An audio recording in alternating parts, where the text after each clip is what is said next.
Assalamualaikum warahmatullahi wabarakatuh. Perkenalkan, nama saya Anglin Firaini, NPM 73, Prodi Bimbingan dan Konseling Universitas Bengkulu.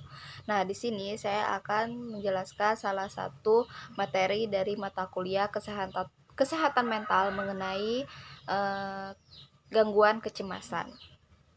Nah, di sini pertama-tama apa sih itu definisi kecemasan?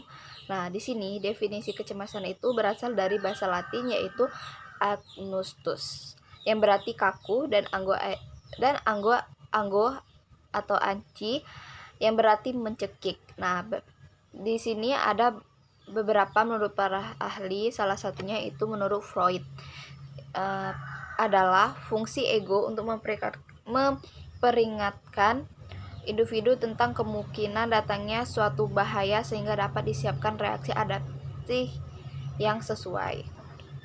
Nah, apa sih fungsi kecemasan ini? Nah, fungsi kecemasan ini sebagai mekanisme yang melindungi ego, karena kecemasan memberi sinyal kepada kita bahwa ada bahaya, dan kalau tidak dilakukan tindakan yang tepat, maka bahaya itu akan meningkat sampai ego dikalahkan. Nah, dengan kata lain, kecemasan merupakan sinyal dalam keadaan bahaya. Nah, di sini ada epidemiologi gangguan kecemasan. Nah, di sini walaupun para pasien yang menderita gangguan kecemasan umumnya tidak mengupayakan penanganan psikologis, nah di sini prevalensi gangguan ini cukup tinggi. Gangguan ini terjadi 5% dari populasi umumnya. Nah, di sini ada kriteria gangguan kecemasan menurut PPDGJ 3. Nah, di sini yang pertama itu penderitaan harus menunjukkan anksietas sebagai gejala primer yang berlangsung hampir setiap hari untuk beberapa minggu sampai beberapa bulan, yang tidak terbatas atau hanya menonjol pada keadaan situasi khusus saja.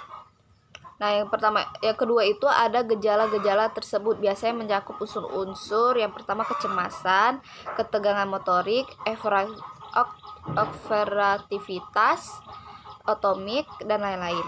Nah, yang ketiga itu pada anak-anak terlihat pada kebutuhan berlebihan untuk ditenangkan serta keluhan-keluhan somatiknya yang berulang. Nah, selanjutnya itu ada gejala-gejala lain yang sifatnya sementara untuk beberapa hari, khususnya depresi, tidak membatalkan diagnosis utama, tidak memenuhi kriteria lengkap dari episode depresif, gangguan eksekutif, dan lain-lain. Nah, di sini ada beberapa faktor yang mempengaruhi kecemasan. Yang pertama itu faktor lingkungan.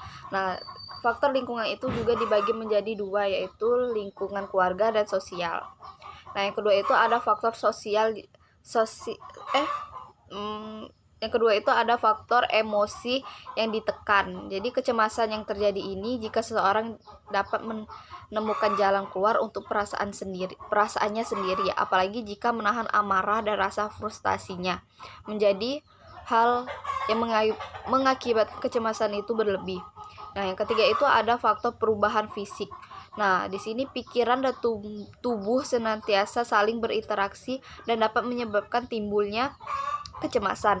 Hal ini terlihat dalam kondisi seperti kehamilan, semasa remaja, dan sewaktu pulih dari suatu penyakit.